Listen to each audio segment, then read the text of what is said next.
Bangladesh is once again boiling.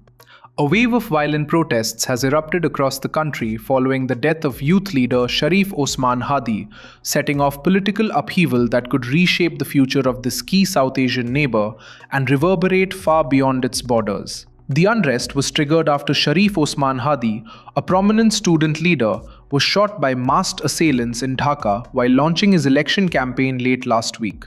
He was seriously injured, flown to Singapore for medical care, but later died from his wounds, plunging the nation into grief and fury. Hadi was no ordinary figure. A former spokesman for the Inquilab Mancha platform and a central voice in the 2024 mass uprising that ousted former Prime Minister Sheikh Hasina, Hadi was campaigning as an independent candidate in the run-up to the February 2026 general election. Across Dhaka, Chittagong and other cities, demonstrators took to the streets, vandalizing media offices, torching newspaper buildings including Protham Alo and the Daily Star, and clashing with security forces. Reports of violence, arson and escalating tensions poured in as protesters demanded justice for Hadi and accountability for his killing. This is what Mohibul Hasan Chaudhry, former Bangladesh minister, had to say about the whole incident. You see, the person that you have called a prominent leader was a firebrand fanatic who was calling for blood of others. For whatever the reason, he was gunned down by someone who is apparently, who was close to him. He was part of his armed gang. That's what we have been told, at least from the media. Using that as an excuse, the Yunus regime wanted to instigate his extremists and their handful of followers with the help of other fanatic political parties and start a riot across the country. So the objective is to primarily delay the election that they themselves are talking about, and the second objective is to basically eliminate our grassroots who are still active inside the country. And they also have attacked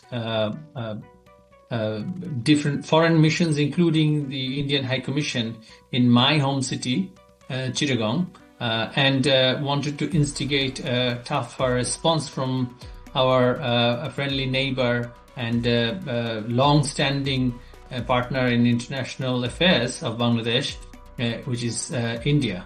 So they wanted to instigate it, and instead of investigating what has happened to the incident, instead of deploying law and order personnel, security personnel across the cities, they have themselves called for blood. These protests aren't happening in a vacuum. Bangladesh has been politically volatile since the July 2024 uprising, a student-led movement that toppled Sheikh Hasina's long-standing regime. That upheaval ushered in an interim government led by Nobel laureate Muhammad Yunus, with elections scheduled for early 2026. Hadi's death has become a rallying point for various factions, including Islamist groups, youth activists, and nationalist elements who see his killing as emblematic of deeper fractures in Bangladeshi politics.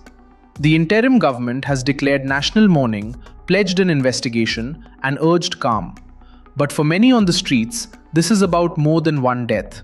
It's about frustration, distrust of authorities, and a sense of unfinished change that began with last year's uprising. The situation matters intensely to India, Bangladesh's immediate western neighbor and one of its largest economic and security partners. In recent months, relations have been strained. Demonstrators have targeted Indian diplomatic sites, chanting anti-India slogans and demanding the return of Sheikh Hasina, who is currently in India and has been sentenced to death in absentia by a Bangladeshi court. In response to worsening security around its missions, India suspended visa services at some diplomatic facilities in Bangladesh, citing threats to its staff and local operations. Some of the unrest has also been fueled by anti-India rhetoric, with certain protest groups alleging Indian involvement in domestic politics, claims New Delhi has officially rejected. These narratives, whether grounded in reality or political mythology, underscore how perceptions of Indian influence can inflame local tensions. This is what Bangladesh's High Commissioner to India, M. Riaz Hamidullah, had to say following the tensions. For whole of Bangladesh, that I mentioned that we are committed to fulfilling the aspirations of our people, particularly the younger population, because we have a very young demography. And beyond Bangladesh, when we look at the neighborhood, definitely India is our the neighbor, and we believe that here is a relationship which is in our shared interest. We have mutual interdependence, and we believe whatever issues and matters that we have at hand, or we may have at hand in the future, we can address anything under the sun based on mutual trust, respect, dignity, and based on the principles of benefit sharing. So that's the message, that we are fully focused on our prosperity, peace and stability in the region, and we, as much as it's for us, it's also for people around us, so that we all can prosper and live in harmony together. India's strategic stakes in Bangladesh are significant. Stable borders, continued cooperation on trade, water sharing, connectivity, and counter-terrorism hinge on a peaceful Dhaka. India has repeatedly urged restraint, diplomacy, and dialogue, even as it watches the situation unfold with growing concern. There's another layer to this crisis: minority safety and social cohesion. Amid the unrest, reports emerged of a Hindu man lynched by a mob in Mymensingh, his body tied to a tree and set on fire, a chilling sign of rising communal tension in a country already on edge. This not only worries human rights observers, but could also have cross-border repercussions, given India's own social sensitivities and the large population exchanges between the two nations.